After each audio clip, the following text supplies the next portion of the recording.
Ramzan special ইফতারের জন্য একদম পারফেক্ট এবং স্বাস্থ্যকর খাবার তৈরি করেছি। আজ তৈরি করেছি মশালা চিকেন চাপ। এটা খেতে কিন্তু একদম রেস্টুরেন্ট স্টাইলের মতো হয়েছে। নান রুটি কিংবা পোলাওয়ের সাথে কিন্তু একদম জমে যাবে ইফতারটা। তো চলো চিকেন চাপ মশালা চাপ রেসিপিটা তোমাদের সাথে শেয়ার করে নেওয়া যাক। তাহলে এভরিওয়ান, আসসালামু আলাইকুম। সবাই কেমন আছেন? আশা করি সবাই ভালো আছেন। তো চলুন ভিডিওটি শুরু করা যাক।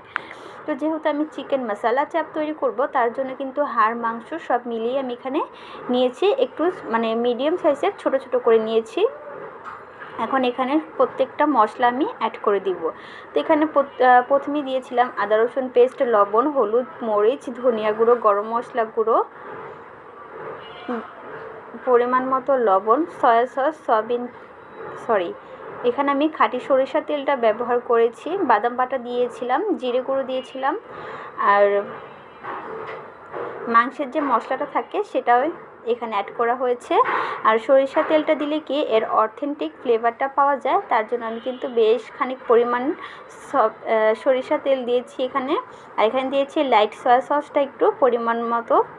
তো ভালোভাবে সুন্দর করে মেখে নিয়েছি। এখন মেখে এটা আমি আধা ঘন্টার জন্য রেস্টে রেখে দিব।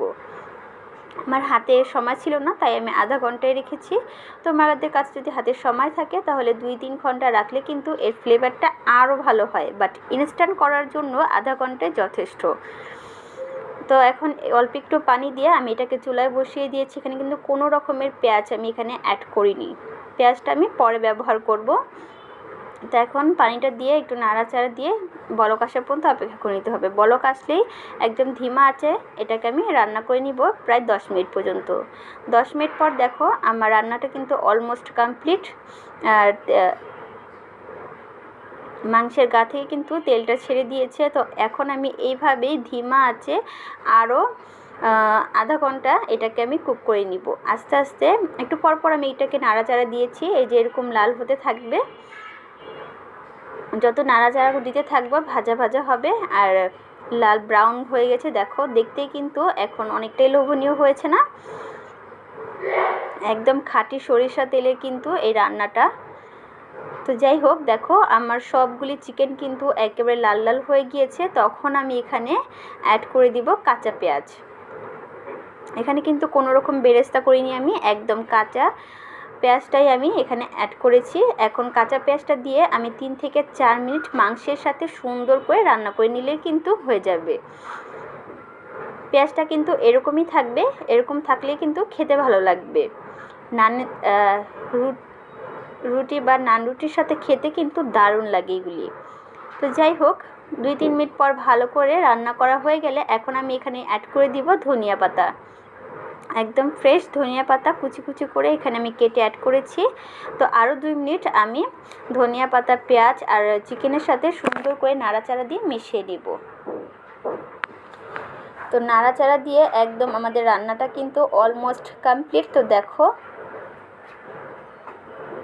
তো চলো এখন আমি পরিবেশন করে নেওয়া যাক একটা প্লেটে।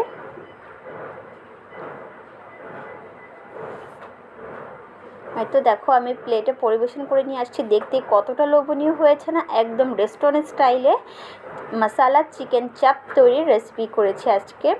এটা কিন্তু ইফতারি টেবিলে থাকলে নান রুটির সাথে খেতে কিন্তু অসম্ভব মজার। চাইলে তোমরা ইফতারে একবার হলো এই আইটেমটা করে দেখতে পারো। আর ভিডিওটি ভালো লাগলে like, share, comment and subscribe করে পাশে থাকবে। তা আজ এই পর্যন্ত, আবার অন্য কোনো ভিডিওর সাথে নিশ্চয়ই দেখা হবে। আল্লাহ হাফেজ।